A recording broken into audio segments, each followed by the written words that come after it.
McShin Foundation is Virginia's leading peer-to-peer recovery organization. If you or a loved one is struggling with addiction, let us get you connected. We can help you build a solid foundation through recovery. Here at the McShin Foundation, we are committed to healing families and saving lives.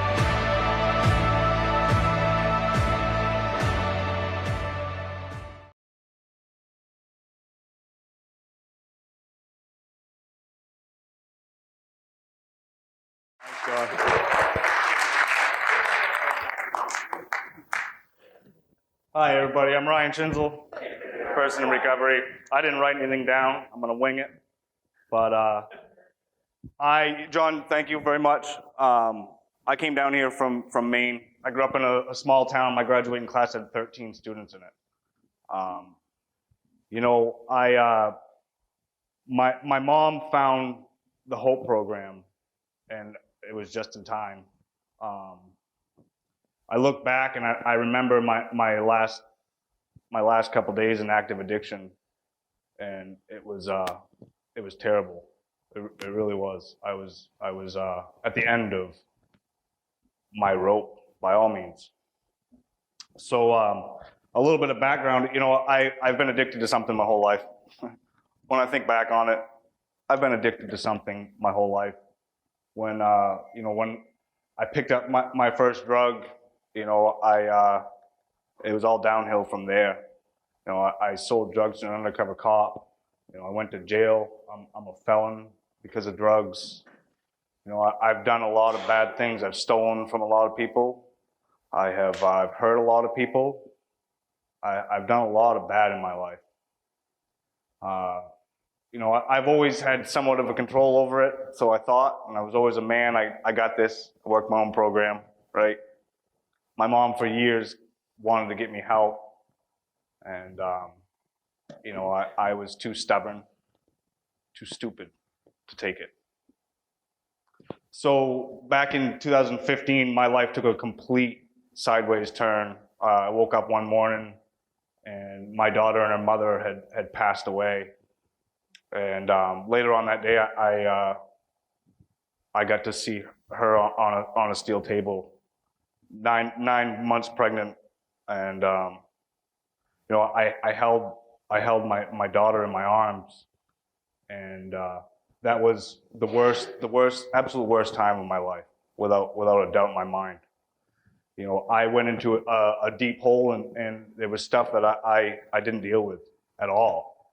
I buried it, mostly with drugs, buried it deep.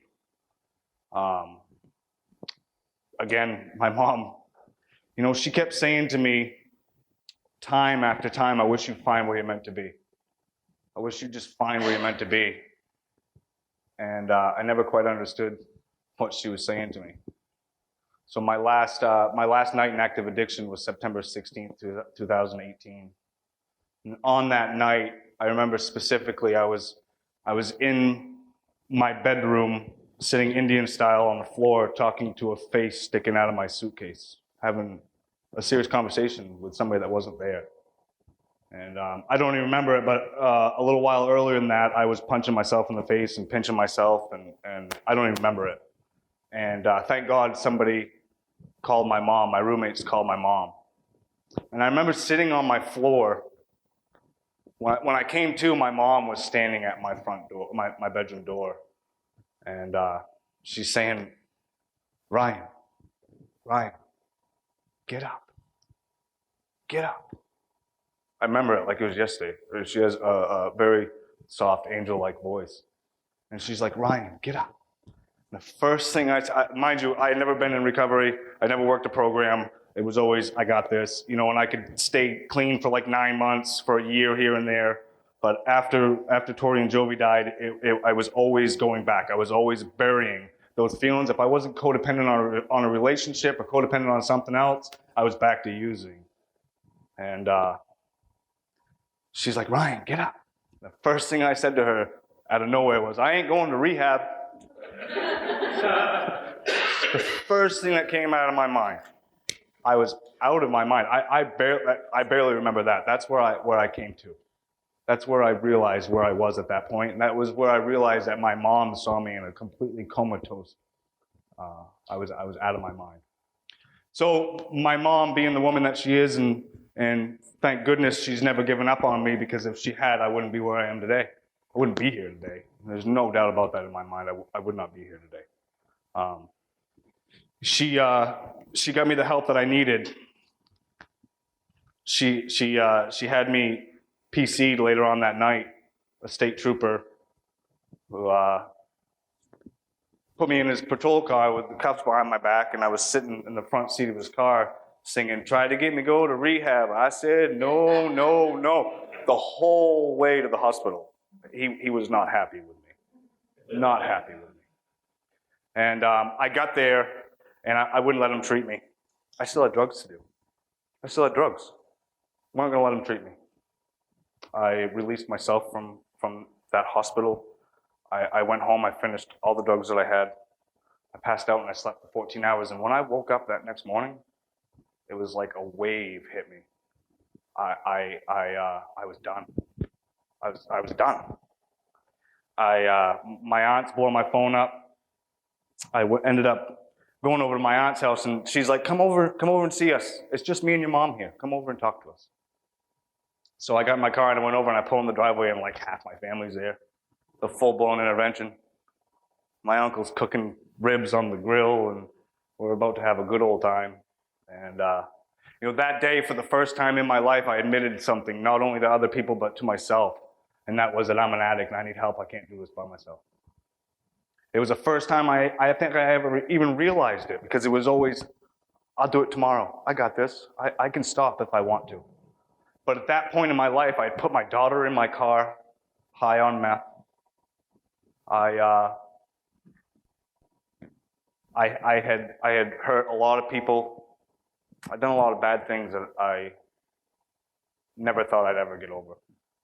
So Ma found the Hope program, and I ended up landing here in Richmond on September 22nd, 2018. I was welcomed with open arms. I remember being picked up from the airport. I remember my first time here at Hatcher. I remember all of it, and I remember being welcomed, and I remember feeling like I'm not the only person that thinks the way that I do. I'm not the only one that wants to bury everything with drugs. And that was a big part of where I am today. It allowed me to open up, to get into groups, to accept the help that I desperately needed. I wouldn't be where I am today without this place right here, without McShin, without John, without Honesty, without Jesse. Jesse is, I look up to Jesse a lot. I look up to everybody here a lot. I do give back. And I give back I'm selfish, it's for me. All the groups that I do, it's for me. It keeps me active in recovery. It keeps me humble. When newcomers come in, that's a great opportunity to share my experience with them, to make sure that they feel like they're welcome, that they're here for a reason, that they're here for help, and to accept the help. I've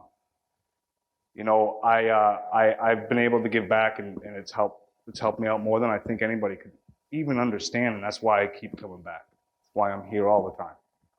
So thank you for letting me share.